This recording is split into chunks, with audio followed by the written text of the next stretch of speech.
꼭 알아야 할 어제의 뉴스. 2011년 회계연도 다스의 감사보고서입니다. 136억 8천만 원을 회수해 영업외 수익에 반영했다고 돼 있습니다. BBK 김경준 씨에게 받아낸 돈입니다. 당시 이명박 전 대통령은 현직에 있었을 때입니다.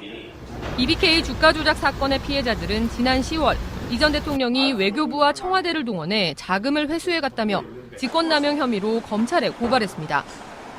당시 미국 법원은 김경준 씨의 동결된 스위스 계좌 재산이 다스가 아닌 옵셔널 캐피탈에 우선 지급돼야 한다고 판단했습니다.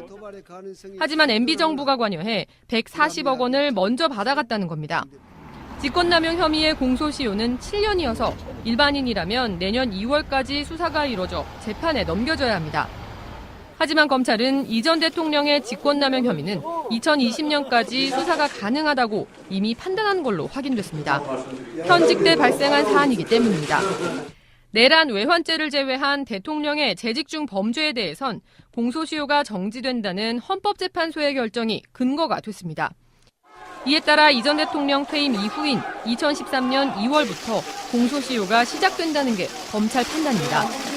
최근 이 전 대통령 재임 당시 청와대 행정관 등을 조사한 검찰은 다스 안팎의 관계자들을 부르고 계좌 추적을 벌이는 등 수사를 본격화할 전망입니다.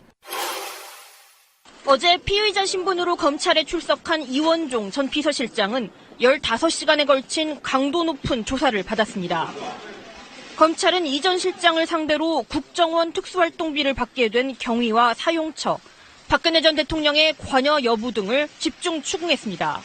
국정원 특수활동비 받은 것을 인정하십니까? 올라가서 말씀드리겠습니다. 박근혜 대통령 지시가 있었나요? 조사 과정에서 이 전 실장은 혐의를 인정하는 내용의 자수서를 제출한 것으로 확인됐습니다. 국정원으로부터 지난해 5월부터 석 달간 매달 5천만 원씩 받았다는 내용입니다. 이 전 실장의 재임 기간은 지난해 5월부터 10월까지로 상납이 중단된 시점은 언론의 미르재단 등 국정농단 사건이 불거지기 시작한 때입니다. 앞서 검찰은 이병후 전 국정원장도 같은 시기인 지난해 7월 안봉근 전 비서관의 요청에 따라 특수활동비 상납을 중단한 사실을 확인했습니다. 검찰은 이에 따라 당시 청와대 전반적으로 특수활동비 수수가 불법 행위임을 인식했던 것으로 파악하고 있습니다. 검찰은 다음 주 중 박 전 대통령이 수감 중인 서울구치소를 방문해 특수활동비 상납 지시 혐의 등에 대해 직접 조사한다는 방침입니다. 화재 참사가 발생한 제천 건물과 같은 필로티 구조는 불이 났을 때 거대한 아궁이가 될 수 있습니다. 1층에 주차된 자동차들이 불쏘시개 역할을 하고 1층 외부의 공기가 출입문을 통해 유입되며 유독가스가 빠르게 건물 안으로 퍼지기 때문입니다. 때문에 화재가 발생했을 때 초기 진압이 중요합니다. 하지만 현장을 점검해보니 대부분의 필로티 천장엔 스프링클러가 없었습니다. 연면적에 포함되지 않는다는 이유로 필로티 구조는 전부 다 스프링클러 배제가 됐고 그나마 있는 소방시설도 제대로 관리되지 않거나 무용지물인 경우가 많습니다. 누구든지 즉시 화재가 발생하면 즉시 열어서 사용할 수 있게끔 돼야 되는데 이런 부분을 열 수 없게끔 이런 장애물들이 설치되어 있기 때문에 불이 났을 때 탈출구가 마땅치 않은 경우도 문제입니다.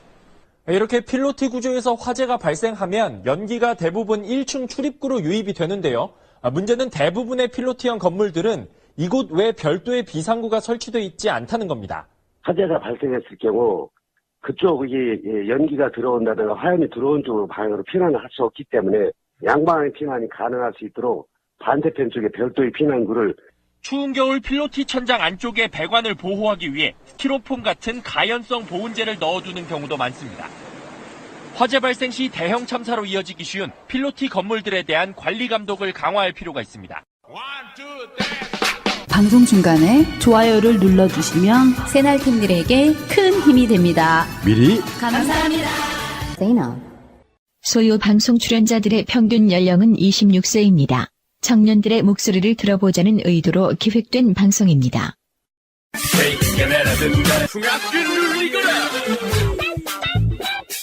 소리 없이 요란한 방송 새날 소유 방송 시작하겠습니다. 반갑습니다. 예, 오늘도 세 분 자리하셨습니다. 양세병님. 안녕하세요. 네, 송병호님. 안녕하십니까. 예, 이 작가님 나오셨습니다. 네, 안녕하세요. 예. 요즘 연말연시라서 술자리가 좀 잦은 편이시지 않나요? 저는 개인적으로 술을 못 먹어서 없는데. 아, 그래요?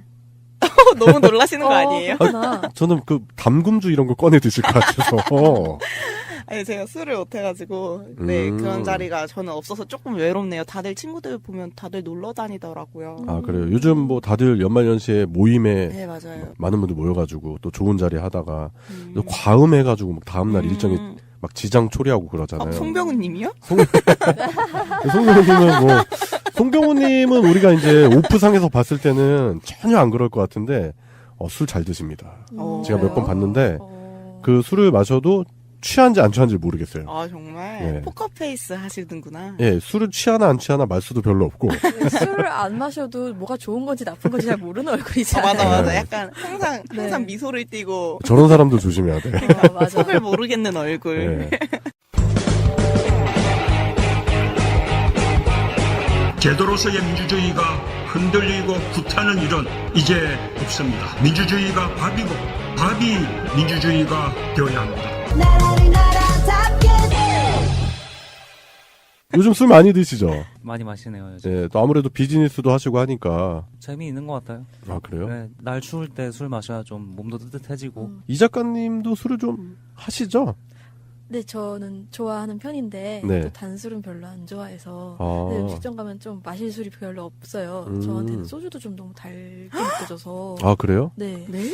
그러면 어떤 술을 드세요? 저는 안동소주 같은 거 되게 좋아해요. 아, 네. 그러니까 뒷맛도 쓴 술. 그냥 깔끔한 술. 아, 깔끔한. 네. 그 뭐, 중국 술 이런 거 잘 네, 맞으실 것 같은데. 중국술, 안동소주 뭐 이런 거 좋아하고 보드카도 저번에 먹어봤는데 괜찮았고 위스키도 괜찮더라고요 나름대로. 멋있다. 그래서 멋있는 게 아니라 이제 너무 돈이 많이 들죠. 그러니까. 그래서 보통은 그냥 닥치고 참이슬 오리지널 먹고요. 그 빨뚜. 네. 네. 빨뚜 저도 그 요즘 나오는 술들이 이제 도수가 좀 낮게 나오잖아요. 네. 그리고 뭐 맛도 막 첨가고 그러는데 그거보다는 빨간 뚜껑이 제일 나은 것 같아요. 네, 빨간 뚜껑이 그나마 네. 가성비가 괜찮은 술인 것 같아요. 아니면 뭐 저도 중국 술 있잖아요. 뭐 꼬량주. 전 공포가주 너무 좋아해요. 네, 공부가주 이런 것들. 저도 그런 술들 좋아해요. 저 이슬톡톡밖에 못 먹는데 짱이다. 그 3도씨. 그거구나. 예전에 저희 처갓집에서 네. 그 장인어른께서 술 모으시는 게 취미였거든요. 그래가지고 뭐 위스키도 우리나라에 없는 위스키 이런 거 있잖아요. 와. 스페셜 에디션, 한정판 이런 거 있는데 제가 이제 자주 가서 이제 밤에 이제 한 병씩 따서 보리차로 바꿔 드셨나요? 그건 고등학생이 하는 짓이고. 근데 홀짝홀짝 이렇게 마시다 보니까 어느 날 갔는데 술을 다 쫙 숨겨 놓으셨더라고요. 에이, 너무 많이 먹었어. 맞아, 마음 상해졌어. 제가 한 번은 그 장인어른 그 모아놓은 걸 이렇게 탑을 만들어가지고 사진도 찍어가지고 너무 흐뭇해하는 거를 뒤에서 보시더니 그거 네 거 아닌 거 알지? 막 이러면서 아니 그냥 보기만 하는 거예요. 막 이러면서 했는데 어느 순간 이제 싹 없애셨더라고요. 그래가지고 좀 아쉬운데 예, 저도 술을 좋아하는데 요즘 예전 같지 않게 술자리가 좀 잦다 보니까 네. 속병도 좀 나오고 그러는 것 같아요. 피곤하기도 하고. 조심해야 돼요. 예, 그럴 땐 또 우리 새날에서 광고하는 이너피스라는 숙취해소제가 있어요. 제가 먹어봤는데 진짜 효과 좋아요. 제가 왜냐면 술 먹고 숙면을 잘 못 취하는 타입인데 그거 먹고 나서 숙면 취하는 게 많이 도움이 되더라고요. 그래서 연말 연시에는 그런 건강 보조제의 도움도 받아야 되지 않겠나. 그럴 나이가 됐나. 뭐 이런 생각도 해봅니다. 예, 그래서 술 얘기로 시작을 했는데 연말 연시에 잦은 술자리 예, 다들 건강 잘 챙기시길 바라겠고요. 오늘도 소리 없이 요란하게 새날 소유 방송 본격적으로 시작해 보겠습니다. 예, 오늘의 첫 순서입니다. 그때 그 사건인데요. 예, 오늘 소유 방송이 104회예요. 104회. 그래서 2004년에 있었던 사건 하나를 얘기를 해볼 건데 일단은 2004년에 좀 안 좋은 일이었습니다. 노무현 대통령 탄핵소추.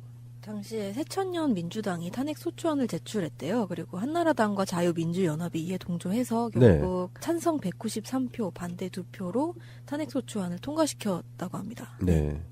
그래서 이제 대통령 직무가 전지가 된 상태에서 이제 고건 국무총리가 대통령 권한을 대행을 하는 상황이었고 국민적인 여론은 정반대였다. 제가 기억이 나는 게 그때 당시에 이제 웹툰 이런 거 한창 나오고 있었을 텐데 뭐 강풀씨를 필두로 해가지고 그 웹툰 작가들이 대통령 탄핵소추안에 대한 그 부정적인 견해라든지 민심 그거를 웹툰 작품으로 많이 반영을 했었던 기억이 나요.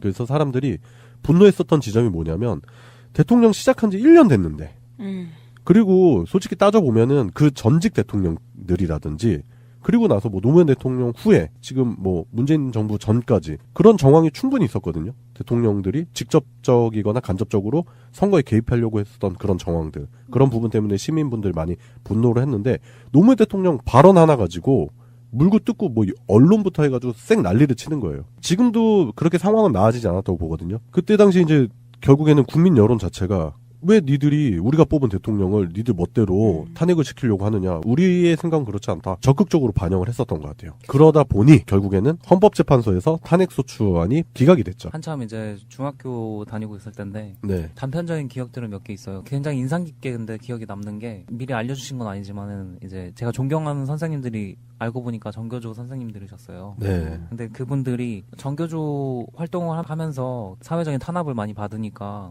그런 사회단체들도 이제 뭔가 열심히 일을 해야 되고 사회적인 운동을 많이 해야 되잖아요. 네. 근데 그런 것들을 학생들한테 알려주고 싶지 않으셨나 봐요. 네. 네. 그러니까 본인들이 정교조라는 것도 적극적으로 필요가 안 하시고 사회적인 문제점들이 있는데도 물어봐도 제대로 안 알려주시더라고요. 나중에 크면은 너희가 생각을 해봐라 이렇게 얘기를 해주셔서 나중에 이제 생각을 해보니까 원래 교육자들은 그런 정치적 중립이 있어야 되잖아요. 맞아요. 교육자가 가져야 되는 정치적인 중립이 뭔지 그때 이제 몸소 배웠던 것 같아요. 작년에 우리가 또 촛불 전국을 통해서 대통령을 탄핵을 시켰잖아요. 잘못된 대통령에 대해서는 국민이 일어나서 탄핵을 시키는 거고 이때는 확실히 여론 자체가 그렇지 않았다. 그런 부분을 반대적인 모습을 보여주는 거죠. 지난 박근혜 씨 탄핵 때를 보면은 국민의 대다수가 탄핵이 옳다. 그렇게 적극적으로 찬성을 하고 입장 표명을 하고 촛불을 통해 표현을 했다고 생각을 하는데 노무현 대통령 탄핵 소추안 건 같은 경우는 국민 자체가 허용하지 않았다. 야당 의원들끼리 했죠, 거의. 그렇죠. 그냥 싫었던 거야. 그 사람들은. 맞아요. 그냥 노무현 대통령이란 사람 자체가 그리고 본인들이 가지고 있는 그런 기득권에 침범하는 것 자체가 싫었던 거예요. 그냥 싫었던 거고 그냥 탐탁지 않았던 거죠. 그러니까 조그만 빌미라도 잡히면 탄핵 운운하는 거고 최근에도 그런 일 있잖아요. 뭐 조원진이라든지 몇몇 그 의식 없는 인간들 현직 의원들이 문재인 대통령을 탄핵해야 된다고 그딴 소리 하는데 그 말 같지도 않은 소리. 너무 웃겨가지고. 예, 그러다가 이제 국민 여론의 줄바따를 맞게 됩니다. 그딴 소리는 하지 마시고 지금 보면은 그 문재인 정부가 그래도 잘 지켜지고 있다. 그래서 더욱더 그런 부분에 대해서 힘을 모아야 된다라는 생각이 들더라고요. 그때 그 노무현 대통령의 그 쓸쓸한 모습, 그 씁쓸한 모습이 많이 기억이 나더라고요. 그래요.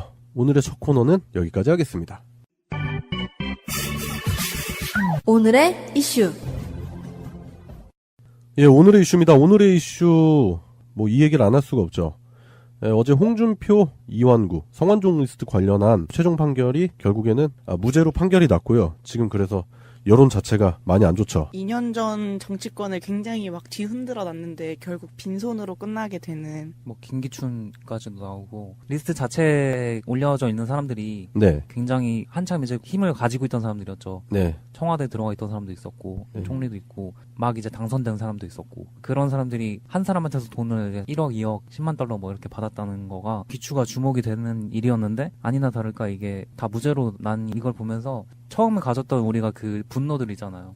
네. 이 사람들이 다들 커넥션이 있고 뭔가 돈을 많이 받아서 그런 자리에 오른 게 아닌가 그런 의심들이 들었던 게 이 분노를 어디다 풀어야 될지 모르겠는 그런 상황이 된 것 같아요. 다들 그냥 반응들이 주변에서 그렇더라고요. 아니 저 사람들이 무죄면 죽은 성완종만 유죄냐. 그렇죠. 네. 그 성완종 리스트가 폭로가 되면서 어떻게 보면 정치권에서 아직도 횡행하고 있는 그런 정경유착의 그런 부분들 그리고 당시에 권력 실세들이 다 연루가 돼 있었지만 결국에는 뭐 이런 식으로 흐지부지 끝나게 되는 상황을 보면서 국민 대다수의 여론이 안 좋죠. 그리고 이게 좀 애매한 게 증거가 뭐 불명확하다. 뭐 이런 식의 그 대법원 판단이 있었는데 그렇게 따진다면 예전에 그 뭐 노무현 대통령 관련한 그런 수사에서 뭐 부인이 뇌물을 받았는데 남편이 모른다는 게 상식적인 일이냐. 막 이런 식으로 몰아갔었던 그런 검찰들, 재판부들. 증거도 없이. 예, 그런 부분들. 생각해 본다면 사법부가 과연 공정한 잣대로 지금 현재 대한민국의 법 질서를 이끌고 있는지에 대한 의구심이 드는 거죠. 메모 메모를 보고 뭐 성완종이 누구에게 돈을 줬고 누구에게 뭘 줬고 이렇게 써놓은 걸 보고 아 뭐 친분이 그렇게까지 되진 않은 것 같은데 그랬을 리가 없어라고 얘기하는 것 자체도 그게 소설 쓰냐. 네, 그게 법정에서 할 수 있는 판단일까 싶기도 하고요. 아니 그거를 왜 추리를 해요? 네. 그 메모가 근거가 되지 않는다면 그 친분 관계가 있다 없다를 판단하는 근거는 대체 어디 있는지 잘 모르겠더라고요. 읽어봐도. 네. 그런 생각을 하게 됐는데요. 이게 무죄가 난 거가 판사가 잘못한 게 아니고 네. 검사가 잘못한 것 같아요. 그러니까 검찰이 이 사건에 대해서 아주 이렇게 유력한 증거를 내놔야 되는데 증거 자체가 없어서 그 리스트 말고는 사실 녹취록이랑 리스트 말고는 증거를 제대로 제출한 게 없어요. 네. 그래서 이게 무죄가 난 것 같고 좀 의심이 많이 되는 게 같은 날에 진경준 검사장이 무죄를 받았단 말이에요. 넥슨에서 2억 주고서 주식 받아가지고 120억에 팔았거든요. 네. 근데 그게 무죄가 났단 말이에요. 검사장이 무죄를 받은 거랑 검찰이 증거를 제대로 제출 못한 거랑 아무런 커넥션 없다고 보기엔 연결돼서 보이더라고요. 그렇죠. 재판부가 수사를 지시하는 것도 아니고 그리고 법정 공방을 통해서 판결을 내리는 곳이기 때문에 어떻게 보면은 재판부의 전적인 잘못만은 아니다라는 송병호님 의견도 제가 봤을 땐 충분히 일리가 있다. 충분히 그런 정황도 보인다. 그런 생각이 들어요. 검찰이 어느 정도 뒤에서 세팅을 해놓고 이제 굴리기만 하면 된다? 약간 이런 식으로 봤던 거네요. 그런 의지 아니겠어요? 네. 그런 의지 차이겠죠. 막 진짜 어떻게든 잡아넣으려고 그러면은 예전에 노무현 대통령 때처럼 말도 안 되는 그런 논리도 갖다 붙이고 그리고 비교해볼 만한 사건이 있잖아요. 한명숙 전 총리 판결 사건을 보자고요. 그때 양상은 비슷했다고 봐요. 저는 지금 현재 그 성완종 리스트랑 그 증인들이 얘기하는 그 진술 있잖아요. 뭐 진술 번복을 했었던 부분도 똑같이 닮아 있는데 한 사건은 유죄가 된 거고 한 사건은 무죄가 된 거죠. 진술 번복 문제는 홍준표 같은 경우에는 그냥 말로 이제 하다가 얼버무려가지고 진술을 바꾸게 된 거죠. 말을 얼버무려가지고 그걸 두 가지로 진술을 해버렸는데 한명숙 전 총리 같은 경우에는 그걸 공식적인 기록으로 진술을 바꾼 거예요. 판결할 때 성완종 쪽에서는 재판부가 검찰 측 진술이 효력이 없다고 봤고 네. 한명숙 쪽에서는 검찰이 최초에 제시한 진술이 효력이 있다고 봤어요. 두 가지 사건을 비교해서 보자면 한 사건의 증인은 증인이 위증을 했는데 그 증인이 위증한 게 잘못됐다. 그래서 위증죄도 처벌해야 되고 그리고 검찰 진술이 맞다. 이런 식으로 간 거고 한 사건에 대해서는 검찰 진술이 이건 말이 안 된다. 뭐 이런 식으로 해서 무죄를 선고한 거기 때문에 어떻게 보면 정말 불공정하다고 볼 수 있는 그런 일이죠. 정확한 디테일까지 안 보더라도 그냥 표면적으로 나와 있는 얘기들만 봐도 충분히 그런 의혹이 불거져 나올 수 있는 거죠. 큰 차이점이 뭐냐면은요. 성완종 리스트 같은 경우에는 검찰이 아까 말씀드렸다시피 증거를 못 내놨어요. 네. 근데 한명숙 전 총리 같은 경우에는 증거가 딱 하나가 있는 게 동생이 집을 사면서 이제 전세금으로 수표를 냈다는 거예요. 그 시기에. 네. 돈을 받았다고 의심되는 시기에 수표를 냈는데 그 수표를 증거로 제시를 한 거예요. 정황이네요. 그냥 네, 정황. 그냥 정황상의 증거로 그냥 그걸 찾아가지고 낸 건데 검찰이 그럴 때는 엄청나게 열심히 찾아가지고 증거를 제출을 하는데 성완종 리스트에서는 그 시기를 근처로 해가지고 그 압수수색하고 하면은 수표 하나 안 나오겠어요, 솔직히. 그럼요. 네, 그런 노력을 안 했다는 거죠. 그러니까 적극적이었느냐 네. 아니면 그냥 소극적이었느냐 네. 그런 부분도 있겠네요. 그렇죠. 그리고 또 비교를 해볼 수 있다면 당시에 살아있는 권력이었느냐 죽어있는 권력이었느냐 그런 부분도 재판이 중요하게 작용을 하지 않았나 그런 생각도 드는 게 당시에 그러니까 한명숙 전 총리 사건 때 보면은 일단 노무현 정부 참여정부의 생채기를 내야 되는 게 그 당시 집권정부의 목표였던 것 같아요. 딱 봐도 그렇잖아요. 일단 노무현 대통령 망신 주기는 성공을 했고요. 그리고 나서 당시에 여성 최초 국무총리 그리고 참여정부 국무총리 한명숙 전 총리를 타겟으로 삼아서 한명숙 전 총리 그리고 참여정부가 실패한 정부라는 거를 강하게 인식시키려고 하는 그런 포석이 있지 않았나 그런 분석도 충분히 나올 만한 것 같아요. 그때 당시 약간 양동작전 비슷하게 네. 보여진 게 한명숙 전 총리 문제가 불거지면서 그걸 문제 삼아서 사실 그 안철수가 탈당을 했거든요. 네. 맞아요. 그때 그랬죠. 네. 작전 비슷하게 당과 예. 민주당 세력 자체를 이제 흠집내고 그때 당시 문재인 당대표도 이미지에 타격을 많이 받거든요. 그렇죠. 까마귀 날자 배 떨어졌죠, 뭐. 네. 예. 그런 게 있었고 사실 이 성완종 리스트 이거 같은 경우에도 이걸 통해서 사실 홍준표가 지금 당 대표를 하고 있기 때문에 네. 유죄를 받았을 때 가장 흠집 많이 날 곳은 사실 자유한국당인데 그 세력은 뭔가 비호해주는 듯한 그런 게 보이는 거죠. 네. 그래요. 결국 어제 무죄 판결로 다시금 친홍이라고 하더라고요. 그래서 홍준표 당대표를 중심으로 뭔가 자유당의 세력 구조가 단단해진다는 그런 정황적인 분석이 많이 나오고, 그리고 실제로 뭐 그 무죄 선고 이후에 기자회견에서 홍준표 대표의 그 의기양양한 모습 때문에 많은 분들이 지금 분노를 금치 못하고 있는데, 그래요. 뭐 이런 식으로 해서 자신들만의 카르텔을 공고하게 다진다는 거, 뭐 그쪽들의 전략일 수도 있겠지만 국민 여론은 계속 정반대로 갈 것이다. 그래서 결국엔 또 심판의 날이 오지 않을까, 그런 생각이 듭니다. 자꾸 이런 부분들에 대한 의혹, 불신이 커지고, 그리고 홍준표 같은 자가 자꾸 그런 의기양양한 모습 보이는 것 자체가 그 국민들의 분노를 더욱더 자아내지 않나, 그런 생각이 들어요. 네, 그리고 오늘 23일날 홍준표가 그 SNS에다가 직접 글을 올렸는데, 그래요? 네. 세월호 참사를 이용해 정권을 잡은 세력들이 라면서 세월호보다 더 잘못 대응해서 사태를 키운 그 제천 참사가 어떻게 책임지고 수습할 건지 내가 지켜보겠다, 이런 글을 올렸어요. 뭔 개. 잠깐 우리끼리 한 1분 동안 서로 자유롭게 욕하는 시간 좀 가질까요? 아이고, 뭐 제천 그 화재 사건을 들먹이면서 네. 나중인 직격으로 또 이용해 먹으려는 류여해나 잘 단속을 하시지. 그렇죠. 뭘 세월호를 또 들먹이시면서 그런 말을 하시는지 모르겠네요. 그래요. 지금 그 류여의 인형 들고 와가지고 나 팽당했다고 막 울먹울먹 하는데, 그래도 한때 같이 이렇게 정치적 뜻을 같이 했던 사람인데 좀 위로를 해주고 그러셔야지. 뭐 무지 인형이라도 사주든가. 그러니까 야당의 수준을 딱 보여주는 거죠. 또 세월호 사건. 세월호 사건 또 들고 나와가지고 세월호 사건으로 정권을 잡았다는 그런 개망발을 하고 앉았는 그런 당대표. 정상적인 정당이라고 볼 수도 없는 거고, 그 당을 대표하는 사람의 의식 수준이 결국 그거밖에 안 된다. 이제 욕하기도 아까워요. 좀. 그러니까요. 네. 세월호 사건을 자꾸 정치적으로 이용하려고 하는 그런 모습이 보이는 거죠. 화재 사건 자체도 지금 네. 정치적으로 이용하는 거가 이제 문제인 거잖아요. 그렇죠. 네, 아예 언론이랑 포털 방송이 다 좌파들밖에 없고 SNS에도 문바들밖에 없다 이러면서 저 깜짝 놀랐어요. 그냥 막 써놨어요, 글을. 막 써놨어요? 네, 진짜 그냥 막 찔러놔가지고. 뭐 거의 뭐 SNS를 보면 그 사람의 수준을 알 수 있는데 그냥 배설 수준. 그리고 최근에 또 일본에 가서 그 굴욕적인 모습. 네. 의자 사이즈, 의자 높이 때문에 또 문제가 됐었는데, 그런 모습들 보여주는 사람이 결국에는 그 뭐 문재인 대통령이 뭐 중국 가서 뭐 굴욕적인 외교 뭐 아련을 했다는 듯한 그런 말을 했지만, 정작 본인이 일본에 가서 아련을 하듯이 굽신굽신. 허리도 이만큼 숙이고. 원래 약자한테 강하고 강자한테 약한 전형적인 그쪽 부류의 사람들의 모습을 보여주는 사람, 그 사람이 현재 야당의 당대표입니다. 그 사람이 홍준표입니다. 우리가 엘리트라고 생각하는 그 사람들이 알고 보면 다 친일 경찰 노덕술의 후예 뭐 이런 거잖아요. 그렇죠. 그러네요. 그런 거기 때문에 사실 다 엮여 있는 거잖아요. 노덕술 뭐 하팔라 다 그런 사람들의 원료 아니겠습니까? 박정희도 빼놓을 수 없지. 무섭게가 그렇게 귀여워했던 박정희도. 네. 저희 정신적 고향 일본에 왔습니다. 뭐 이러면서 형님이라고 모시겠습니다. 90도로 인사를 하고 대통령인데 쪼다 같은 모습을 보여줬죠.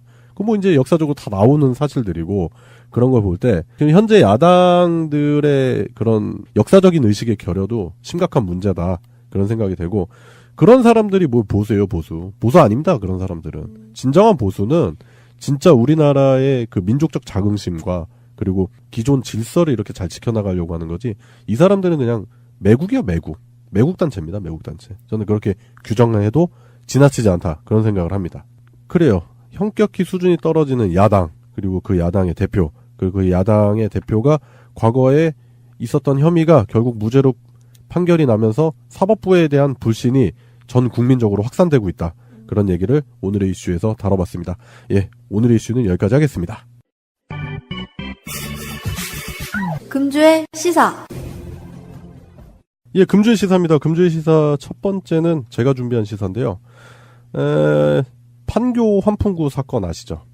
그때 참 비극적인 사건, 그리고 재난 사건이 일어났는데, 관련해서 박수영 전 경기도 행정 1부 지사가 이재명 성남시장이 그 책임을 회피하고 있다, 그런 주장을 했는데, 그 부상자 가족 대표인 김도경 씨가 말도 안 되는 소리 하지 말라고 반박을 해주신 사건이 있었어요. 지난 12월 20일 그 언론에 보도가 된 사건인데, 김도경 대표가 이런 말씀을 하셨네요. 잊을 수 없는 절대 잊혀지지 않을 사고를 겪었던 딸의 아빠로서 끝까지 책임지고 돌봐준 사람은 이재명 성남시장이었다라고 말씀을 하셨습니다. 그러면은 그 인터뷰로 드러난 거는 누가 그 사건을 정치적으로 이용하려고 하고 있느냐네요. 그렇죠. 네. 정확히 보이는 지점인 거죠. 그러니까 방금 이 작가님이 말씀하셨는데 이런 부분을 본다면 과연 그런 사건들을 정치적으로 이용하는 세력들이 누구인지 여실하게 보여주는 거죠.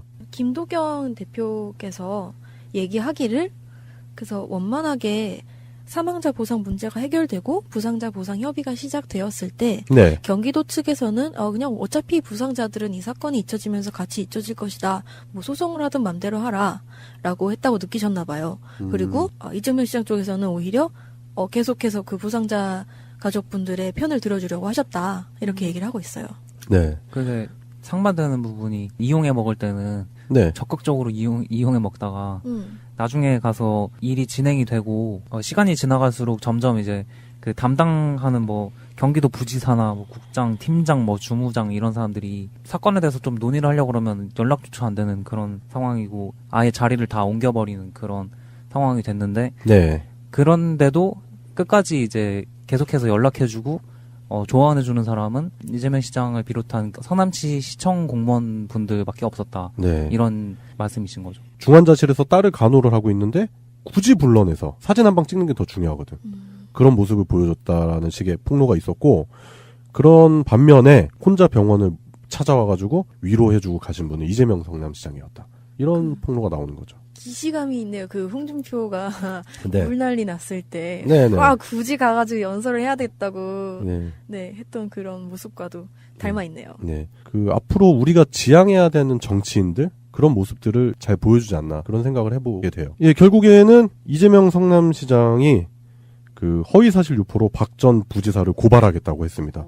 아시죠? 이재명 성남시장 한번 이렇게 한다 그러면은 끝까지 가기 때문에 박 전 부지사님께서는 마음을 단단히 잡수셔야 될 것 같고 뭐 오도 가도 못한 상황이 된 거 아니에요? 모든 행동에는 책임이 뒤따른다. 본인의 철학을 이렇게 보여주시는 것 같아요. 자꾸만 진실을 왜곡시켜서 그걸 정치적으로 써먹으려는 정치인들이 있죠. 그렇지만 우리 시민들이 그런 부분을 가만두지 않는다. 그래서 진실은 언젠가는 밝혀진다.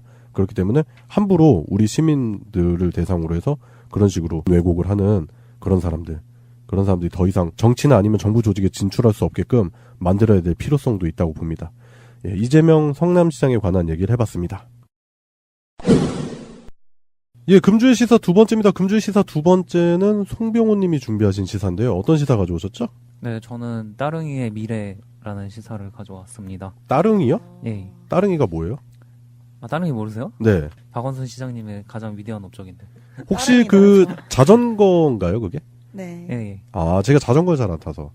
걷는 거 좋아합니다, 저는. 그 1,000원을 결제를 하면은요, 하루 동안 계속해서 자전거를 빌려서 탈 수 있어요. 그게 이제 동네에 상관없이 타고 그 다른 맞아요. 그 반납소에다 반납하고 이런 식이잖아요. 네. 그래서 많이들 타고 다니시는 건 봤어요, 저도. 굉장히 편리해요. 그렇죠. 주로 사무실이 다 근처에 있어요. 집 근처에 있어서 그 동네에서 많이 타고 다니는데요. 저희 회사 직원 복지로 이제 근처에 출장 갈 일 있으면 따릉이 이렇게 대신 결제해주고 막 그래요. 그런데 따릉이를 이제 쓰다 보면은 많은 분들이 편하기는 한데 아직 뭔가 좀 불편한 점이 조금 있다. 개선할 점이 있다 이렇게 느끼시는 분들이 있을 거예요. 미국에서도 자전거 공공임대 서비스를 많이 시행이 되고 있는데요. 미국, 중국 뭐 이런 큰 나라에서들도 그런 게 이제 보편화가 되고 있어요. 네. 중요한 점이 이게 스마트폰으로 이걸 대여한다 그런 점이잖아요. 네, 그래서 그 어떤 미래 산업으로 각광을 받고 있고 많이 활성화가 다른 나라에서 되고 있는데 자전거가 각광받는 이유가 제가 봤을 때는 친환경이잖아요. 그러니까 자동차나 이런 대중교통보다 훨씬 이점이 있는 게 어떻게 보면 운동도 되고 그리고 자전거 도로도 요즘 잘 돼 있기 때문에 그 도로 정체라든지 이런 부분에 영향도 많이 안 받기 때문에 오히려 이용하시는 분들이 많이 편리하겠다. 그런 생각이 들더라고요. 실제로 10km, 15km 정도 되는 거리면은 네. 버스보다 빠른 경우가 많아요. 기다리는 시간도 없고. 아, 맞아. 네, 인도로만 다니기 때문에. 네. 그런 경우가 있더라고요. 뭐 어쨌든 그래서 활성화가 다른 나라에서 많이 되고 있는데 미국 같은 경우에 이번에 그 시애틀이 그런 자전거 공공임대 서비스를 하고 있다가 이게 이제 중단이 됐어요. 이용률이 너무 떨어지는 거예요. 그래서 하루에 평균으로 잡으면 하루에 한 번 이용할까 말까 막 이 정도까지 내려간 거예요. 이용도가. 그 미국 같은 경우는 아시다시피 이제 자동차를 많이 타고 다니잖아요. 네. 자전거는 솔직히 말해서 미국에서는 갈 수 있는 거리가 좀 많이 한정돼요. 특히 이제 문제가 되는 게 스테이션이라고 해서 거치대가 있잖아요. 네네. 자전거 거치대에서 빌려가지고 자전거 거치대에 반납을 해야 되기 때문에 네. 그걸 계획하는 게 굉장히 머리가 아파요. 아, 스테이션을 생각을 하고 움직여야 되기 때문에 네. 그게 또 불편한 부분이 있다. 네. 그게 많으면 괜찮은데 시애틀 같은 경우는 서울보다 좀 더 낙후된 정도로 너무 적은 거예요. 그런 게 활성화가 안 되고 이게 망했는데 네. 시애틀에서 도박을 합니다. 도박을 한다고요? 네. 자전거를 없애는 게 아니고 9,000대를 오히려 더 투입을 해가지고 네. 아까 말씀드렸던 그 거치대를 아예 없애버리고 네. 거치대 없는 자전거 대여 서비스를 하는 거예요. 오, 어떻게 되죠, 그게? 그게 이제 GPS가 달려 있어요. 네. 그 자전거에 GPS가 달려 있어서 그냥 앱으로 검색을 하면 주변에 빌릴 수 있는 자전거 위치가 그냥 떠요.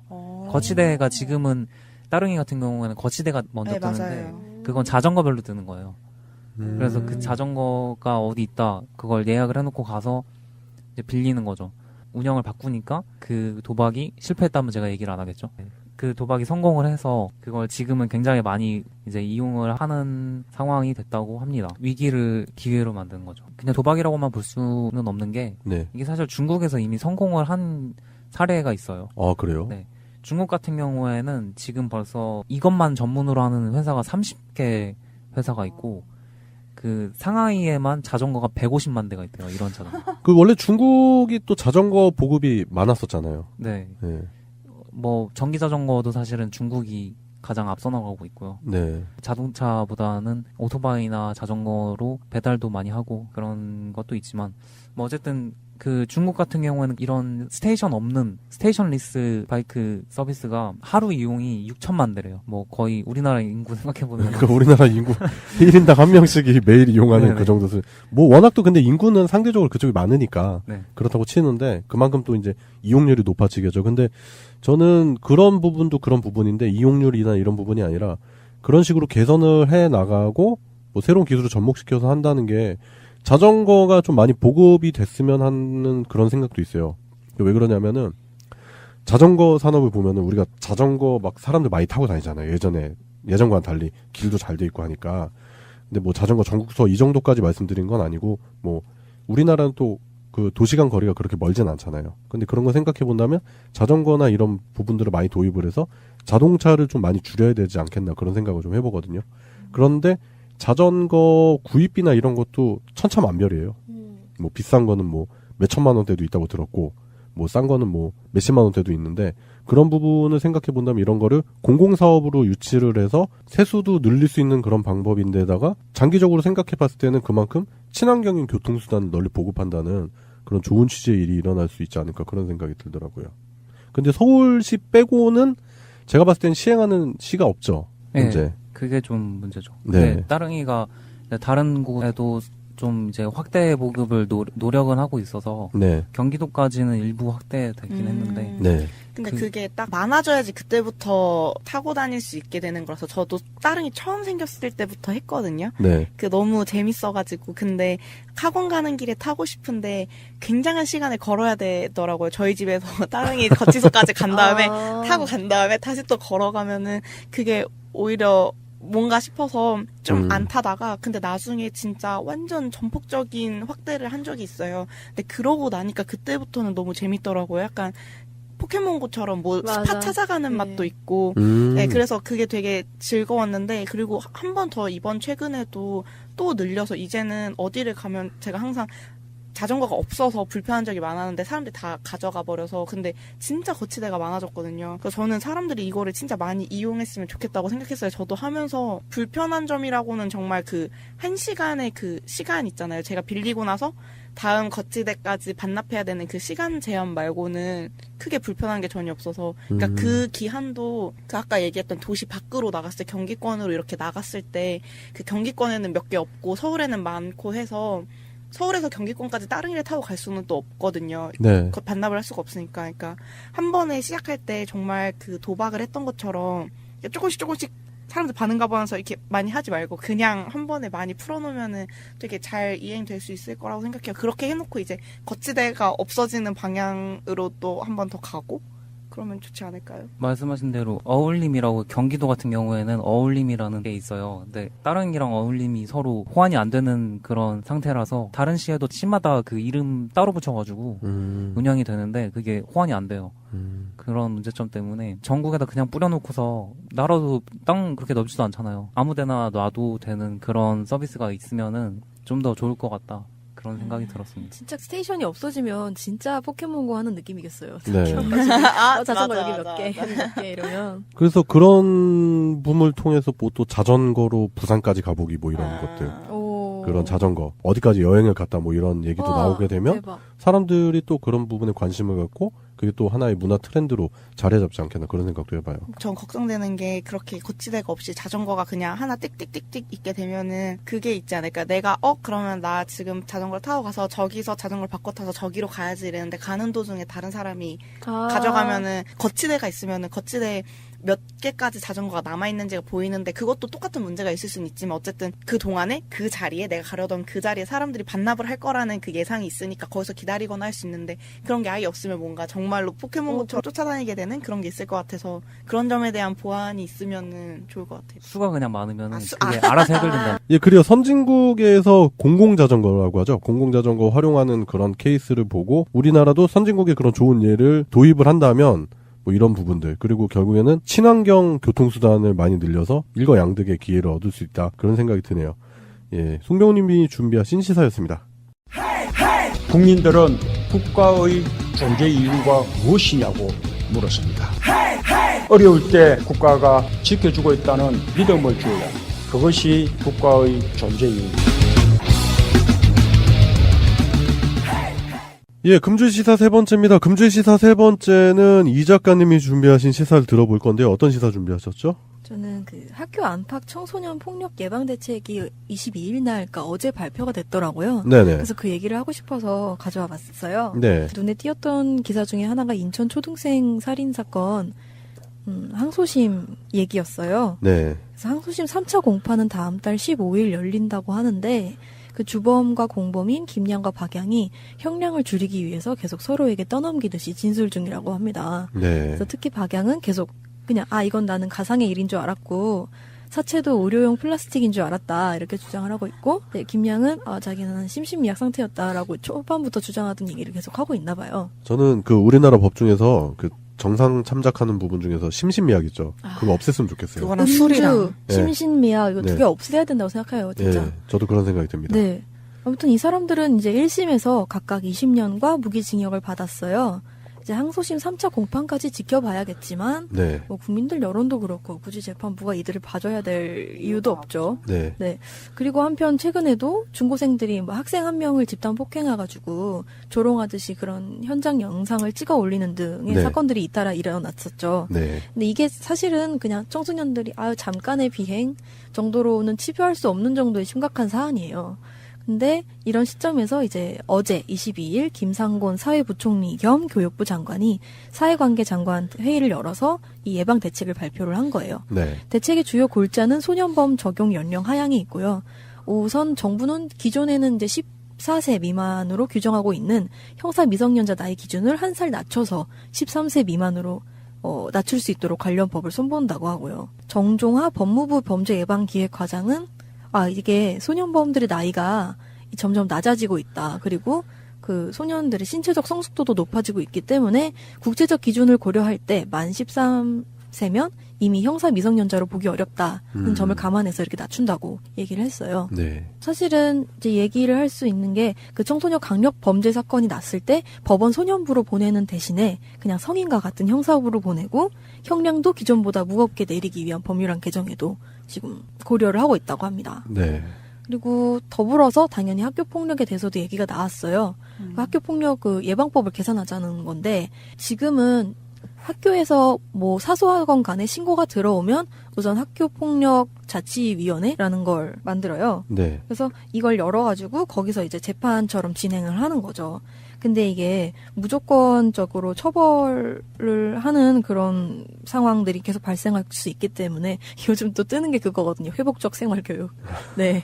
그게 있거든요. 그러니까 너는 가해자고 얘는 피해자야 해가지고 처벌을 그냥 이렇게 내리는 그런 느낌보다 어쨌든 우리는 한 학교 한 반의 구성원이니까 문제를 해결하자라는 식으로 추이가 변하고 있는 거예요. 네. 근데 그 문제가 잘 해결이 안 되잖아요. 사실 그 소년범 연령 낮춘 것도 그렇고 아무튼 엄벌을 내려야 네, 그 다음에 절차가 진행될 수 있는 거니까 그런 취지에서 아무튼 경미한 사건의 경우에는 학교장 선에서 해결을 하고 대신 그 결과를 추후에 위원회 같은 데에 보고하는 것으로 바뀐다고 합니다.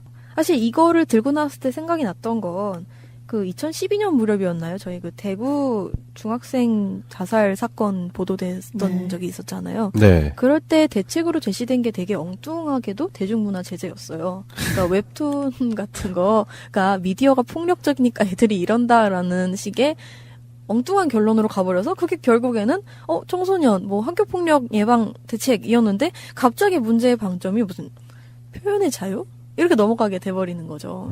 차라리 바른 생활책을 한 권씩 나눠주지. 슬기로운 생활. 그렇죠.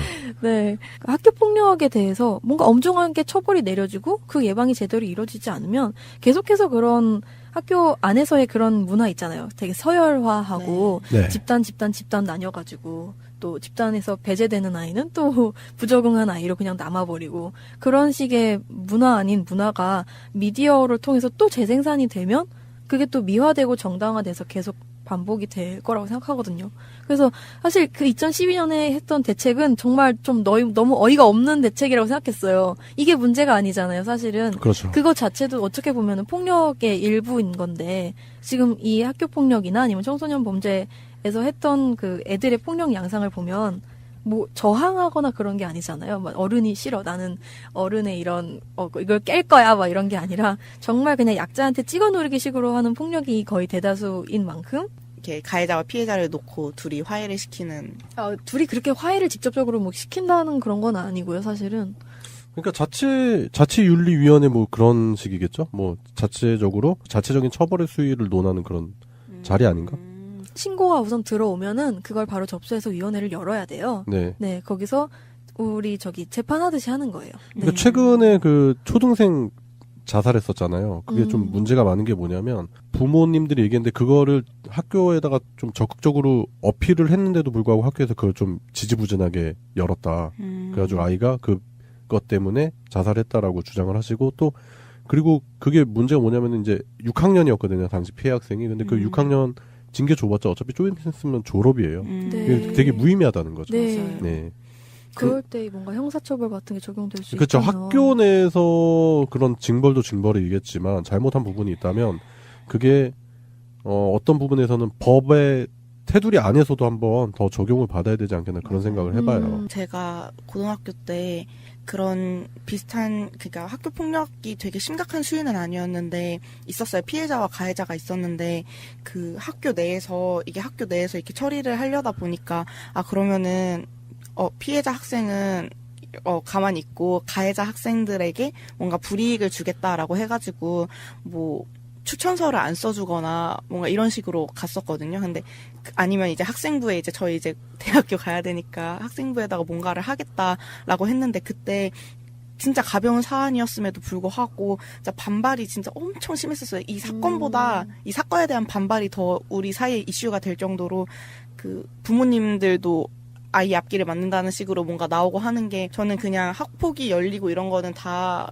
드라마에서 보고 이렇게 했었는데 뭔가 실제로 학교에서 일어나니까 되게 흐지부지 되더라고요. 이게 뭔가 진짜 학폭위가 딱 열려서 진짜 딱 피해자 가해자 너는 어떤 부분이 잘못됐고 이런 느낌이 아니고 야 너가 가해자였어 너가 잘못했으니까 반성문 일단 쓰고 너네 불이익 있을 줄 알아. 뭔가 이러면은 애들이 어떻게 그래요 선생님 학부모들 오고 막 장난하냐고 학생 미래를 막는다고 이러다가 그냥 애들 앉혀놓고 뭔가 화해시키고 이러고 그냥 끝나버리더라고요. 되게 흐지부지하게. 그런 게 문제라고 생각했었어요. 이런 학폭 자치위원회가 열리기 전에는 어떻게 했었냐면 학교 안에서만 이제 해결을 해야 되잖아요. 학교장 권한 안에서. 네. 그래서 그런 문제가 많이 일어났었대요. 그냥 야 너네 화해. 네 맞아요. 그렇게 문제 일으키지 말고. 예전에 제가 학교 다닐 때만 해도 뭐 이런 부분들이 있으면은 가해자 피해자의 개념도 없었을 뿐만 아니라 둘 다 그냥 잘못했어. 무조건적인 화해예요. 맞아요. 네, 무조건 화해를 해야 되는 거예요. 맞아요. 근데 실제로 당사자 간에 서로 감정적인 부분도 정리가 전혀 안 돼 있고, 그리고 이게 왜 중요하냐면은 원인과 결과에 대한 정확성이 있어야 되잖아요. 그 청소년기 되게 중요하게 머리에 자리 잡혀서 그게 나중에 이제 사회로 갔을 때 중요한 역할을 한다고 저는 그렇게 생각을 하는데, 그런 부분의 과정은 쏙 빼놓고 일단 결과를 중시하는 거죠. 네. 일단 화해가 됐으니까 끝. 너네 더 이상 싸우지 마라고 하지만 그 뒤로 똑같은 형태의 폭력이 또 발생을 하게 됩니다. 그건 필연적인 결과예요. 사후 관리가 안 돼요. 네. 그때 피해자였던 학생은 그 이후로도 계속 혼자였고 가해자였던 학생은 학교도 잘 가고 그렇죠. 그렇게 돼요. 맞아. 뭔가 되죠. 원론적인 결과를 도출하기에는 힘든 시스템이다. 그리고 인식 자체가 그렇게 돼 있다. 그런 생각이 들어요. 뭐 저는 현실적으로 봤을 때 그게 그럴 수밖에 없는 게 선생님들한테 신갈이 너무 없고 맞아요.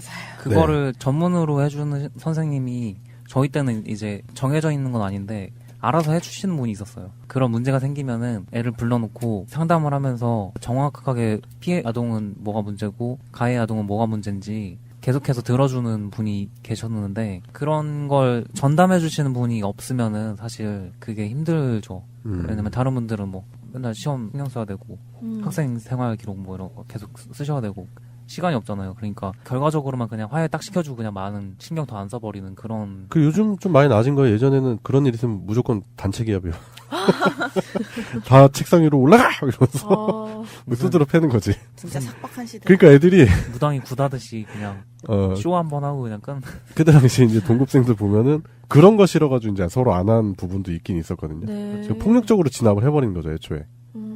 사실 이 학교 폭력 문제에 선착하는 이유는 학교 내부의 폭력이 있었는데 그걸 제대로 예방하거나 제약을 두지 않으면 그냥 그 상태의 감각이 그대로 학교 밖으로 옮겨갈 수가 있다고 생각이 들었어요. 그럼요. 네. 여기서 무뎌진 양심이 저기서도 같이 무뎌지겠죠. 안에서 새는 바가지 네. 밖에서 셉니다. 그런 네. 폭력성이나 그런 분출 같은 게 학교 내에서 계속 이루어지다가 학교 밖으로 이루어진다면 그 인천 초등생 같은 사건이 또 계속해서 발생할 수 있지 않을까? 이런 생각도 들더라고요. 네. 그러니까 범죄가 점점 더 커지는 거죠. 규모가. 그래서 청소년 범죄든 학교 폭력이든 아무튼 제1 과제는 엄정한 처벌인 것 같아요. 네. 결국에는. 네. 그러니까 잘못을 했는데 그 잘못이 너네가 그냥 어리니까 이 정도 선에서 끝내줄 게가 아니라 진짜 잘못했으면 잘못한 만큼의 대가를 치른다는 걸 어렸을 때부터 가르쳐줄 필요는 있어요. 네, 예. 그것도 어떻게 보면은 청소년을 존중하는 방법 중 하나가 되지 않을까. 네, 그리고 제일 열받는 주장이 그렇게 해서 처벌을 받는 가해자의 부모들의 주장이 애가 아직 어린데 애 앞길 이렇게 얘기하잖아요. 당신의 자제분이 가해한 아이의 앞길을 생각을 해보세요. 그래요. 예, 당신 자식만 중요한 게 아닙니다. 남의 자식은 더 중요하게 생각을 해야 된다고 봅니다. 예. 사실 그 애가 아직 어리다라는 그 워딩 자체도 어떻게 보면 예. 그러니까 어렸을 때 싹을 뽑아야 돼요. 그러니까 예. 어렸을 때 더 강하게 처벌을 해야 되는 게 맞다고 봐요, 저는. 주변에서 애들 보면은 진짜 애들 그 정서를 보면 되게 복잡다단하고 생각도 되게 복잡하거든요. 예. 막 애니까 뭐 이렇게 순수하게 이렇게 넘기고 그럴 문제가 아니라 정말 청소년들을 존중하고 싶다면은 그런 부분까지 심도 있게 고민을 해서 이거는 애라서 나올 수 있는 문제구나 이렇게 치부하지는 말아줬으면 좋겠다. 예, 이런 생각이 들더라고요. 예, 그래요. 이 작가님이 준비하신 시사는 여기까지 하겠습니다. 금주의 시사 네 번째입니다. 금주의 시사 네 번째는 양세병님이 준비하신 시사인데요. 어떤 시사 가져오셨죠? 저는 무자극 컨텐츠를 가져왔습니다. 무자극 컨텐츠요. 네, 그 SNS 다들 많이 하세요? 저는 뭐 페이스북, 트위터 정도? 저는 커뮤니티나 페이스북 이제 SNS 같은 거를 많이 안 하게 됐는데 네. 자극적인 컨텐츠가 너무 많이 올라오잖아요. 네, 그렇죠. 처음에는 진짜 페이스북 처음 할 때 얼마나 재밌어요. 막 짤방도 맨날 올라오고 기사 올라오고. 근데 요즘에는 솔직히 낚시성 광고 그리고 모든 게 다 광고로 기결되거나 아니면은 엄청나게 너무 자극적이라서 눈살이 찌푸려지는 경우도 굉장히 많아요. 그렇기 때문에 이에 대한 반대급부로 지금 20대, 30대 청년들 사이에 저자극 문화, 저자극주의 같은 게 유행을 하고 있다고 해서 그걸 얘기를 해드리려고 가져왔는데요. 네. 이게 어떻게 보면 아날로그적 감수성에 대한 갈망일 수도 있고 이게 원래 자극의 재미를 느끼던 청년들이 이제는 콘텐츠 수위가 너무 점점 높아져가면서 피로해져서 이 자극에서 탈피를 하려는 욕구가 많이 반영이 됐다고 생각을 하는데 유튜브에서는 네. ASMR 콘텐츠로 많이 나타나지고 있고 그게 속삭이듯 자꾸 반복적인 소리를 계속 내서 뇌를 자극해서 심리적인 안정을 취하는 거잖아요.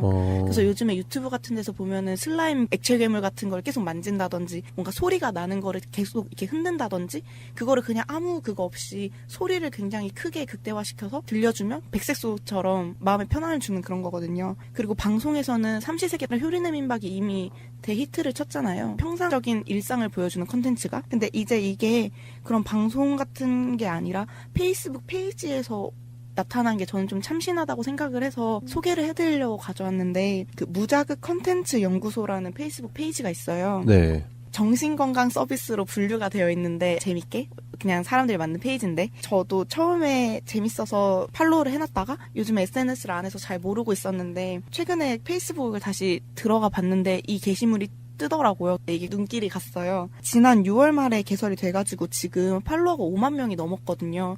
계속해서 거의 중소급 언론사처럼 한 게시물 올라오면 보통 1000개 이상의 좋아요를 받는 페이지인데 이게 어떤 콘텐츠들이 올라오냐면 자극적이지 않은 콘텐츠인데 이게 일상적인 사진을 찍어요. 근데 그 사진이 진짜 못 찍었어요. 그냥 너무 보정도 하나 없고 앵글도 이상하고 그냥 정말 일상적인 시선의 사진이고 설명을 딱 한 문장으로 올려요. 근데 형용사 없이 감정이나 의견을 배제시키고 이걸 보는 사람들로 하여금 어떠한 자극도 느끼지 못하게 예를 들면 어디 보쌈집 가가지고 그릇에 배추 한 폭이 놓여져 있는 사진을 올려놓고 먹을 만큼 담은 배추입니다 라는 문장이랑 그렇게 한다든지 아니면 그냥 책상 위에 휴지를 하나 올려놓고 카페에서 받은 휴지입니다. 부서지지 않은 온전한 쿠쿠다스입니다. 쿠쿠다스 하나. 그리고 심리적 안정감을 주는 지하철 구석자리입니다 하면서 정말로 그냥 지하철 구석자리를 찍어놔요. 정말 앵글도 이상하고 보정도 안 돼 있고 정말 멋이 없는 사진들인데 그러니까 이런 무자극 컨텐츠가 나오게 된